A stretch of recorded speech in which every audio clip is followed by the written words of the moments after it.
Now it's my great pleasure to launch the official induction ceremony with Dr. David Satcher. Dr. Satcher's impact and contribution to healthcare nationally and here in the state has been truly immeasurable. He's a physician who also holds a doctorate in cell biology. He served as the 8th president and CEO of Meharry Medical College. He's been a public health administrator and director of the Centers for Disease Control and Prevention, as well as a 4-star admiral in the U.S. Public Health Service Commission Corps, and the 10th Assistant Secretary for Health, as well as the 16th Surgeon General of the United States. While he was at Meharry, Dr. Satcher made important contributions to further the provision of health care to the poor and the disenfranchised. He laid the foundation for what is now known as the Nashville General Hospital. As director of the CDC, Dr. Satcher emphasized community outreach and prevention to encourage healthy lifestyle choices. As Surgeon General, he tackled issues related to disparities that exist in the access that minority populations have to health and in healthcare access for many others as well. A graduate of the Morehouse College, he also served as interim president for the Morehouse School of Medicine and went on to establish the Satcher Health Leadership Institute at Morehouse. He's made vitally important contributions to the health of all Americans through his willingness to take a stand as a physician and as a leader in shaping health policy.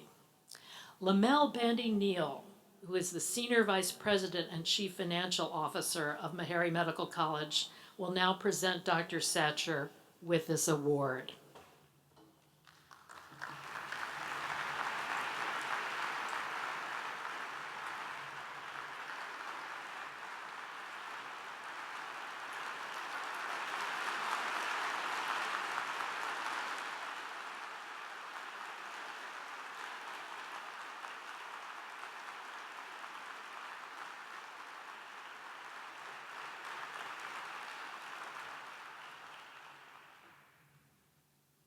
Well, thank you very much, Susan, for that very kind introduction. And I especially want to thank Lamel Bandy-Neal for being here to present me with this crystal. You know, today is Meharry Medical College's 140th convocation. And I had an opportunity, thank you. So I had the opportunity last night to have dinner with President Hildreth. But so I know this is a very special day, but it's great to be here. I am deeply honored to be a member of this inaugural group of inductees into the Tennessee Healthcare Hall of Fame. And I want to thank all of you who helped to make this possible. I want to thank Belmont University and all of the support that you've given to this concept. I have to introduce a couple of people because I'm so proud of them. As you heard, I run the Satcher Health Leadership Institute at the Morehouse School of Medicine, and it's about 11 years old. We have 3 leadership development programs, 1 fellowship, community health leadership, and a quality parenting.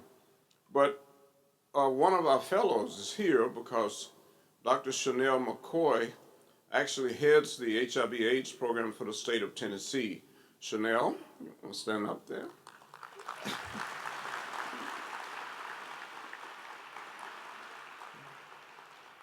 Really special to have worked with young people like Chanel.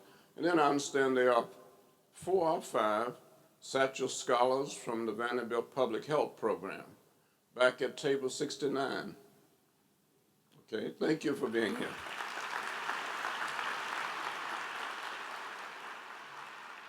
Now, I think I'm supposed to be an example of brevity in responding to this award, so let me move on and just say I've had a lot of opportunities to serve throughout my career and in my life, and all over the world, and I don't take that for granted.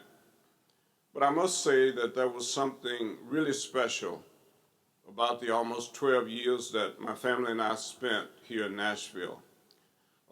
In part because of tremendous experience of serving as president of Meharry, working with Vanderbilt and many leaders in the city like Tommy Frist Jr. and others to bring about the hospital merger, which has made such a difference in this community. So that's been very special in terms of that. But in addition, I think as a family, we sort of grew up here in Nashville. And regardless of where we go today, our children still consider Nashville home, a special community, a special experience. So as I return here today to receive this award, it's with a great sense of humility and pride to know that I was a part of such a community for those 12 years. Let me just say that throughout my life, I have had to overcome a lot of things. I had great parents. Neither one of them finished elementary school, and yet they were committed to the education of their children. I will always appreciate that and try to do my part to be at least as committed as they were and to contribute as much as they did throughout their lives.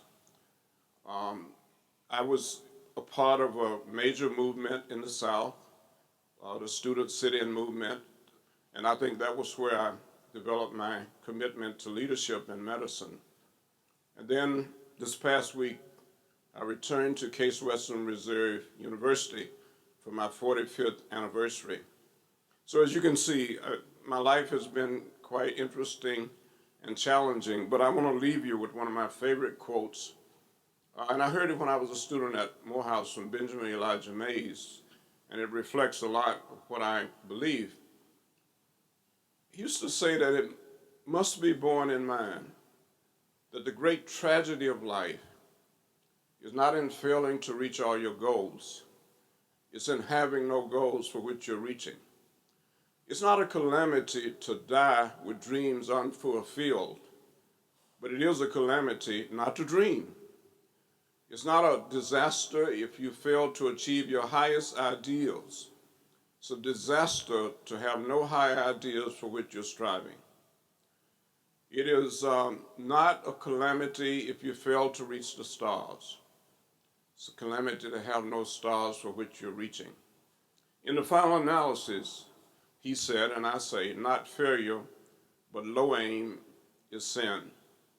I've tried not to be guilty of low aim, and I hope that we will continue to work toward reaching the stars. Thank you.